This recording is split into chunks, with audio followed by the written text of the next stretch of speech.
This is the machine speed control button. With this button will allow you to increase the speed on the machine, and this button will decrease the speed of the machine.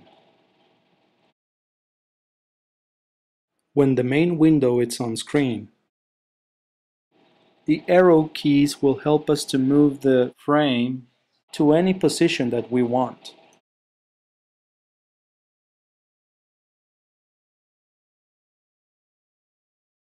Press the center button, then the arrow key, and you will be able to move it slowly. This feature will help us to center the hoop when it's needed.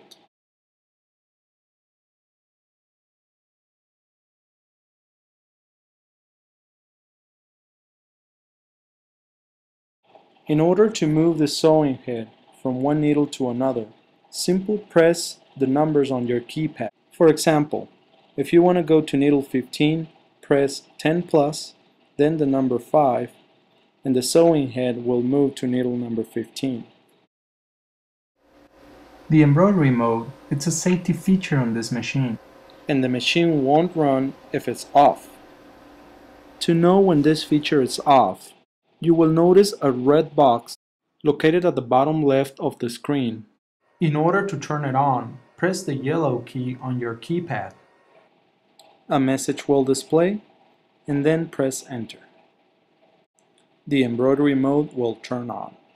You will notice that the red box will turn yellow. This means that it's on. In order to turn it off, repeat the process. Press the yellow button on your keypad, a message will display, and then press enter. In some cases, we need to activate the trimmers manually, and this machine has a feature for it. Simply press the scissors button, and the machine will activate the trimmers instantly. This machine is built with automatically color change. However, in some cases we need to turn it manually. In order to switch your color change from auto to manual, you will need to press the button with the 2 needles.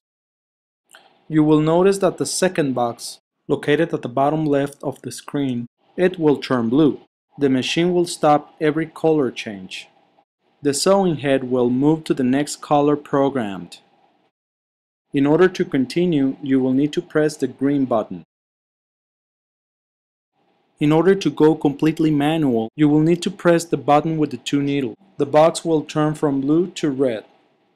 The machine will stop every color change. You will need to select manually the next color you want to sew, and then press the green button. In order to go back to automatically color change, press the button with the 2 needles until the box turns yellow. In some cases, we need the design to go forward or backward without sewing, depending on our needs. To do so, we will need to press the button with the single needle. You will notice that in the third box, 2 arrows will appear next to the needle. By pressing the green button, the machine will move the design forward without sewing. In order to stop, simply press the red button and the machine will move the frame to the exact position where the design has been stopped. In order to do the process with the continuous movement of the frame, press the button with the single needle until 1 arrow appears next to the needle. Press the green button and the machine will move the design forward, moving the frame without sewing. Press the red button and the machine will stop. If you want to go backwards, start with the red button instead of the green button. In order to start sewing, press the button with single needle until the arrows disappear from the third box located at the bottom left of the screen. Your machine is now ready to sew.